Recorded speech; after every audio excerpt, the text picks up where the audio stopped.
Et Alexandre de Galzin et Adèle Rosner, vous restez avec nous pour nous parler du procès qui a lieu en ce moment pour juger le violeur de Claire Géronimi. Vous étiez hier au tribunal.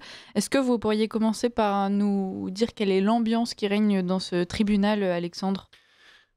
Forcément c'est assez pesant. Alors ce qui est étonnant, c'est ce que me faisait remarquer une amie, c'est que c'est une salle qui était assez petite, qui a été accordée à l'audience, alors que c'est une audience publique, et on pourrait s'attendre que pour un procès qui a été quand même assez médiatisé, et qui est quand même une grosse affaire, en fait une plus grande salle a été allouée. Finalement, c'en est assez petite, ce qui fait que par exemple il y a beaucoup de personnes qui voulaient venir soutenir Claire Géronimi, qui ne pouvaient pas rentrer, qui en fait restaient à l'extérieur du tribunal, exactement, sous la pluie, dans le froid, et en fait voilà, donc ça c'était le premier problème. Et à côté de ça, généralement, faut dire que les faits, on va les rappeler, hein, mais sont quand même particulièrement sordides, sont particulièrement choquants même de manière générale. Et donc forcément l'ambiance qui règne à l'intérieur, c'est une ambiance extrêmement tendue, avec beaucoup de compassion. Et en fait, quand on entend le récit des faits qui se sont déroulés il y a maintenant presque 2 ans, c'était le 11 novembre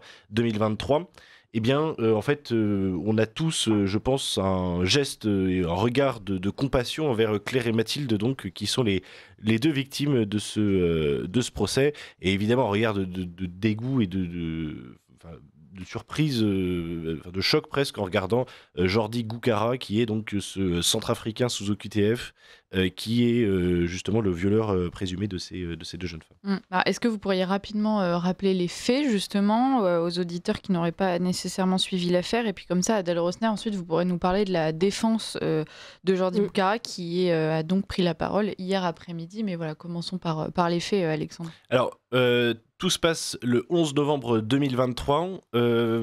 Jordi Goukara est donc un SDF d'origine centrafricaine qui a, rappelons-le, déjà 11 mentions à son casier judiciaire avant que l'affaire ne se déroule. C'est quelqu'un qui est arrivé en France à 12 ans, qui, grâce à un oncle qui l'a fait rentrer par avion. Ensuite, ce qui se passe, c'est qu'il va se rendre coupable dans son enfance, notamment d'agression envers, donc il a été à l'ASE, donc envers les gens de l'ASE. À côté de ça, il est placé dans une famille d'accueil, dans un foyer. Là aussi, il va agresser une jeune femme, pas sexuellement, mais il va l'agresser alors qu'il n'a que 16 ans et qu'elle en a 12. Et en fait, finalement, il va devenir petit à petit SDF, se mettre à vendre de la drogue. Il serait un consommateur régulier de stupéfiants et d'alcool. Et à côté de ça, donc, c'est comme je disais, un sans domicile fixe, hein, qui erre plus ou moins dans les rues en vendant de la drogue pour se nourrir. Et alors, ce qui se passe, c'est que ce 11 novembre, on est en journée durant l'après-midi, et à ce moment-là, Mathilde, donc une jeune femme qui avait 19 ans à cette époque, hein, 19 ans, et vous la voyez, Mathilde, en fait, c'est une petite femme, un petit bout de femme toute menue et toute gentille quelque part, qui en fait a l'air assez jeune, et en fait il la suit, il va jusque dans son hall d'immeuble, et à partir de ce moment-là, je vais pas rentrer trop dans le détail, mais il la viole, il la plaque contre le sol, et il se met à la violer. Ça dure plusieurs minutes, mais finalement il est interrompu par un voisin qui rentre dans la cour de l'immeuble. Il s'enfuit donc, et puis je crois que c'est 1h30 environ plus tard, il s'agit de Claire Géronimi qui cette fois-ci rentre des courses tout simplement pour aller dans son appartement. Elle pousse la porte du hall d'immeuble, et là en fait elle sent quelqu'un rentrer juste derrière elle dans ce hall. Vous savez, c'est ces grandes portes cochères, hein, assez pesantes. Et là, ce qui se passe, c'est que on va dire encore pire, ça devient un vrai calvaire quelque part, parce que le viol dure environ une trentaine de minutes, ce qui est quand même excessivement long, avec évidemment toutes les violences qui vont avec, qui, on va dire, c'est un viol qui surpasse encore en horreur le précédent. Et donc voilà, ce qui va se passer, c'est que tout ça se passe en plein jour. Claire quelque part est en train de, j'ai envie de dire, d'hurler à ce moment-là aussi pour interpeller les gens. apparemment il y aurait eu des gens dans la rue qui passaient mais qui n'auraient pas réagi. Et puis finalement, à l'arrivée d'une personne dans le hall de l'immeuble, eh bien Jordi Goukaara va s'enfuir à nouveau et il sera interpellé peu de temps après. Donc je pense que voilà pour le rappel des faits sans trop rentrer dans les détails non plus. Alors, on va parler peut-être de la façon dont il se défend et ensuite Alexandre à nouveau pourrait revenir sur la façon dont les différents experts psychiatriques se sont penchés sur son profil. Mais avant ça, donc Adèle Rosner, comment se défend ce violeur? Eh bien oui, il était donc entendu hier après-midi. Et alors, il assume, ce qui est assez fou, c'est qu'il assume 100% des faits. Vraiment, quand le président de la Cour lui rappelle les faits, lui pose des questions, etc., il assume, il n'y a pas de problème là-dessus. Mais justement, c'est ce qui est terrifiant, c'est qu'il assume tellement bien qu'il n'a aucune excuse. À plusieurs reprises, le président justement de la Cour lui a dit « Est-ce que vous souhaitez présenter des excuses ?» comme font régulièrement, comme ça arrive régulièrement, des agresseurs qui finissent par présenter leurs excuses. Et non, il ne jugeait pas nécessaire de présenter ses excuses et il assume, il reconnaît manquer cruellement d'empathie. Donc, ce qui rend le personnage assez terrifiant. Il était aussi très, très provocateur, notamment ensuite lors des plaidoiries de l'avocat de Claire. Il a fini par retirer la chemise qu'il portait en expliquant qu'il n'avait rien, en interrompant donc la plaidoirie, en expliquant mais moi j'ai rien, cette chemise c'est le tribunal qui me l'a donnée, donc il avait un t-shirt en dessous, un t-shirt à manches courtes et puis comme ça de cette manière pendant la plaidoirie il montrait ses muscles et se tapait sur les bras comme ça pour intimider peut-être l'avocat, mimer un salut militaire aussi pendant certaines déclarations, donc voilà un ton très provocateur. Et puis il a enchaîné aussi les déclarations en disant que par exemple s'il avait trouvé un endroit plus calme au moment des agressions, un endroit plus isolé, il serait certainement allé encore plus loin dans son agression.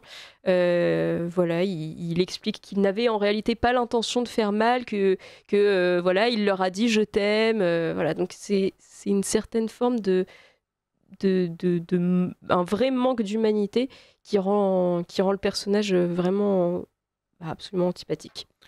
Et justement, en fait, alors pour compléter ces déclarations, j'en aurais une autre qui a d'autres implications qui avait été donnée donc le matin du procès, où il disait je suis un bien piètre violeur parce que si j'étais bon, elle ne m'aurait pas autant résisté. Et à côté de ça, il explique là, je sais que je vais prendre 20 ans, mais il y en aura finalement que 7. Donc ça, c'est aussi une question qui se pose sur la question du verdict du procès quelque part.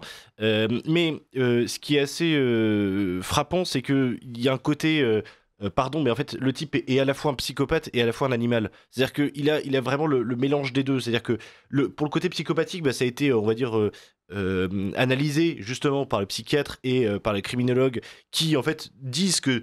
Ils disent pas qu'il est un psychopathe, ils disent que toutes les conditions sont réunies pour qualifier la psychopathie. Le criminologue. Le manque d'empathie. Donc, en fait, c'est quoi ? C'est un manque d'empathie totale, c'est une mégalomanie aussi, égotisme total. Et en fait, ils expliquent qu'il fonctionne selon un triptyque qui est assez particulier, enfin en tout cas pour nous, je pense. C'est en fait penser, je veux ceci, action, et ensuite, il y a aucun intermédiaire entre le désir et l'action. C'est-à-dire que pour faire simple, il n'a aucun surmoi. C'est quelqu'un qui ne se contrôle pas. Et d'ailleurs, il y a une phrase qui est absolument terrible aussi dans ce qu'il dit. C'est que, en fait, il dit oui, en fait, je sais que c'est pas bien ce que j'ai fait, mais je sais pas si je recommencerai. Oui, il l'a dit plusieurs fois aussi. Il l'a redit l'après-midi, il expliquait, le président de la Cour lui demandait s'il comptait récidiver. Et puis il a dit, je sais pas trop quoi répondre, peut-être oui, peut-être non. Voilà. Et quelque part en plus, c'est... comment dire, ce qui est assez particulier, c'est que c'est pas non plus comme s'il était stupide. C'est pas quelqu'un qui comprend pas intellectuellement les choses. C'est simplement que, en fait, il a une forme de fonctionnement mental qui est de dire, concrètement, encore une fois, je désire quelque chose, je le fais, et on lui dit, oui, mais en fait, vous savez que vous avez brisé la vie de jeunes femmes. Il me fait, oui, c'est vrai, c'est pas bien ce que j'ai fait. Ouais. Et il le reconnaît, et quelque part, et en fait, il y a un côté où justement, c'est ce qui perturbe beaucoup les avocats justement des victimes durant la plaidoirie, même l'avocate générale, qui en fait ont eu du mal à saisir justement ce profil particulier dans lequel on lui dit oui, mais tu sais qu'en faisant ça, par exemple, tu vas avoir 20 ans de prison, ou enfin, tu vas faire de la prison. Il fait ouais, je sais, ça va être vraiment terrible, mais c'est comme ça. Et à côté de ça, on lui dit mais oui, et tu comprends que en fait, là, t'as brisé la vie de jeunes femmes. Oui, je sais, mais écoutez, voilà, c'est passé, mais quelque part, c'est comme ça, c'est vrai que c'est pas bien. Donc, Autre élément encore dans le même style, il explique avoir été en couple durant 1 an quand il était plus Ouais. jeune. Donc, ah oui, je rappelle quand même quelque chose, c'est que il a 12 mentions à son casier judiciaire à 26 ans. Ouais. 26 ans. C'est-à-dire qu'en fait, je vais dire, si on l'avait laissé 10 ans de plus, je sais pas à combien on en serait, mais ce serait absolument terrifiant. Et donc, j'en étais où? J'étais sur... Sur son ex-petite amie. Oui, voilà, exactement. Et en fait, il explique donc qu'il a été en couple pendant 1 an et qu'il s'aimait et que tout était très bien. Sauf qu'en fait, il avait expliqué aussi que l'une des raisons pour lesquelles tout se passait très bien, c'est parce qu'il pouvait lui faire l'amour exactement quand il voulait. Ouais, elle ne lui refusait rien. Elle ne lui refusait rien, exactement. Et l'autre élément qui est suivi de ça, c'est que quand il est en prison, à un moment, il est en train de se... Alors, pardon, hein, désolé, chers auditeurs, c'est peut-être un peu dur dès le matin, mais il est en train de regarder un film pornographique dans sa cellule de prison, tranquillement sur sa télé. Déjà, le fait de pouvoir regarder des films pornographiques sur sa télé en prison, bon, voilà. Et il est en train de faire ça, la surveillante arrive. La surveillante de prison arrive à l'intérieur de la cellule, et là, ce qu'il fait, c'est qu'il se lève, il se met à la plaquer contre le mur, à essayer de l'embrasser. Alors, heureusement, ça va pas durer longtemps, et d'autres surveillants vont parvenir à les séparer. Mais en fait, ce qu'il explique, c'est qu'il explique, bah oui, en fait, là, je la désirais, je la voulais, et plus ou moins je l'aimais, et donc, en fait, il y a une forme de distorsion complète entre la réalité et son discours. C'est ce qu'il explique, c'est qu'il dit mais que s'il a envie de prendre quelque chose, il va le prendre. En fait. Enfin, voilà, oui, il est vraiment soumis à ses pulsions et ses instincts. Comme vous le disiez, Alexandre, il y a quelque chose de très animal. Le point qu'on va attendre aujourd'hui du procès, bien évidemment, c'est le verdict. Et on attend particulièrement donc, la position du tribunal, des juges, qui, on doit le rappeler malgré tout, ont déjà failli, puisque c'est un homme qui était visé par des OQTF, qui, vous l'avez dit, a déjà 12 mentions à son casier judiciaire. Donc en réalité, c'est ce que Claire Géronimi qui a déjà fait de la prison donc aussi, voilà. Et qui a quand même été libéré malgré son profil. Et donc Claire Géronimi le dit très bien, elle dit en fait je n'aurais pas eu à subir ce viol si jamais l'État avait fait son travail, si jamais l'État avait défendu les citoyens dont il a la responsabilité, en tout cas la sécurité entre les mains. Et donc on attend beaucoup de ce procès, mais évidemment lui-même le dit, je ferai 20 ans et je sortirai dans 7. Alors ce qui est assez terrifiant là-dedans, c'est que vous voyez, la question de la peine de mort, c'est une question très compliquée, hein, bien sûr, et qui ne rentre pas dans le cadre de ce procès, mais moi hier en sortant j'ai vraiment pensé à quelque chose. Je me suis dit en fait la peine de mort théoriquement c'est fait pour enfin la raison pour laquelle ça n'existe pas, c'est parce qu'on croit toujours au pardon, on croit toujours que la rédemption est possible. Dans son cas, il n'éprouve aucun remords, il ne demande pas pardon.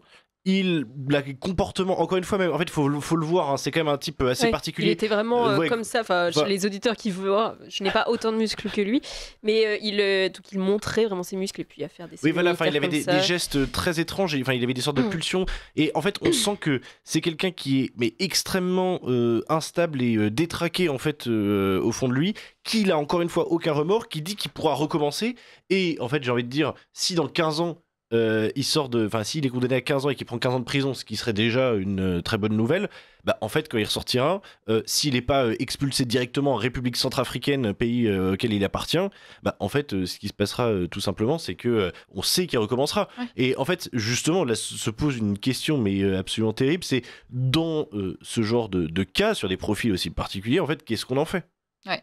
Et surtout qu'encore une fois, si on le met en prison, on sait très bien qu'il peut se comporter comme il l'a fait par le passé, d'une manière, voilà. On sait qu'il était face à un psychologue, il disait en prison, un psychiatre en prison, il disait « Oui, j'y allais parce que je devais y aller, mais franchement, bon... » Alors qu'il savait qu'il a un problème. Enfin, c'est toujours cette même distorsion, et évidemment, on a toutes nos pensées pour Claire et Mathilde, aussi Mathilde, victime moins médiatisée de ce procès par choix, mais en tout cas, qui ont vécu vraiment l'enfer et qui sont en train de s'en remettre, on l'espère que le verdict, en tout cas, satisfera leur désir de justice. Voilà. Oui, et celui des Français qui, effectivement, regardent ça avec beaucoup d'intérêt. Merci beaucoup, Alexandre de Galzin et Adèle Rosner, de nous avoir fait le compte-rendu de ce deuxième jour de procès. Vous serez sur place aujourd'hui encore, donc on attend le verdict, vous nous tiendrez au courant. Bon courage à Mathilde et à Claire, et donc à tout à l'heure, Adèle et Alexandre.